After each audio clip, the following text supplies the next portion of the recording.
Dito ako sa bahay ng utol ko. Ito namin na yung tanda ng kapatid ko, si Ting Gigawa, na follower natin, silbi natin yung kanyang 60 si Ben birthday today. Natin na pasapalamat natin sa atin na buhay natin, na abot tayo ng paghahanda para sa ating kapatid natin ng buhay para sa ating bangsa. Ito si Ting Gigaw, isa naming tingala din sa kanyang kakayanan dahil marami siyang mga blessing, marami siyang achievement sa kanya. Kaya ibig talaga magsama-sama magkapatid. Ako si Utol Plabi, ako Malong, sana magsama-sama tayo dito. Kasi hindi sinuway natin yung pagustuhan ng ating megapal. Kaya noon, kung nais mo talaga, hindi mo pa rin alam kung paano sa buhay yung talagang totoo ng panampalataya natin. Kahit tayo magulang natin na silang isang lingkod ng simbahan, tayo pa rin natin, sumbin natin yung mga daan natin sa ating magulang. Ako, masiyahan rin ako, nagkita kami at wala ka.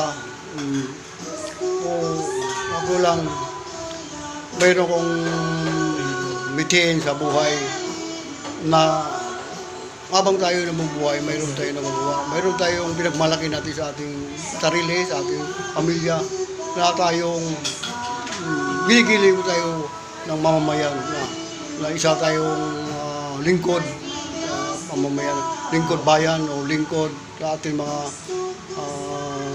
komunidad natin, ng ating nasusukupan kung ano saan ka lugar. At gawin natin yung para sa ating kabuti, karangal natin sa ating buhay natin, sa ating pamilya. Higit sa lahat, sa Panginoon natin na nangingilat natin. Hindi tayo mabuhay kung wala ang Panginoon. Hindi tayo mabuhay kung wala ang mga ating mga magulang. Diba?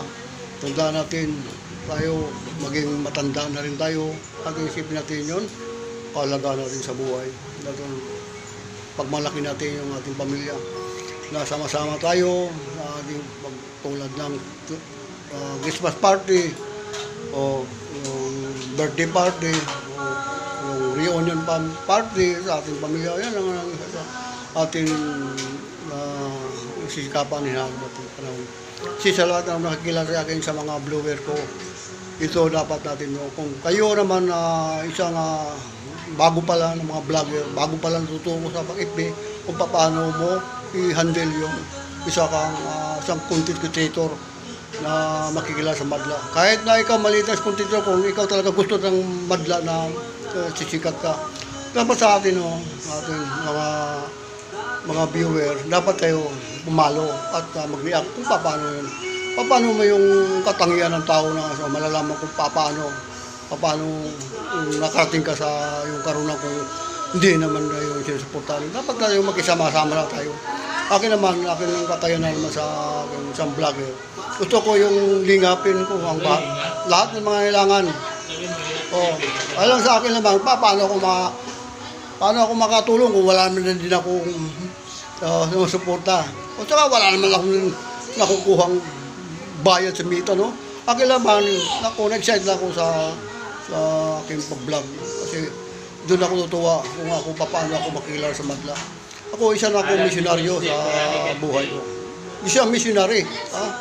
Nakakita mo yung Rosilio. Isa yung nagpatatag sa ating panampalataya. Isa nakalinya ka na sa Rosilio bilang kapalig ni Kristo sa ating buhay natin ngayon. Kung saan ka ba ngayon. Dapat natin ito naniwalang tayo kay Kristo. Dahil siya lang ating lubos, nagtatanggol nagliligtas sa ating kasalanan natin. Siya lang. Wala naman tao nagliligtas pa. Sino ba yung nagliligtas sa ating mga kasalanan kundi si Kristo lang? Pakialam mo kung sa kasalanan mo, kung may ginawa ka, panagutan mo kung saan ka nakasala. Diba? Marami kang di mo nalaman, siniraan ka. Dahil sa mga hindi maganda yung pamumuno.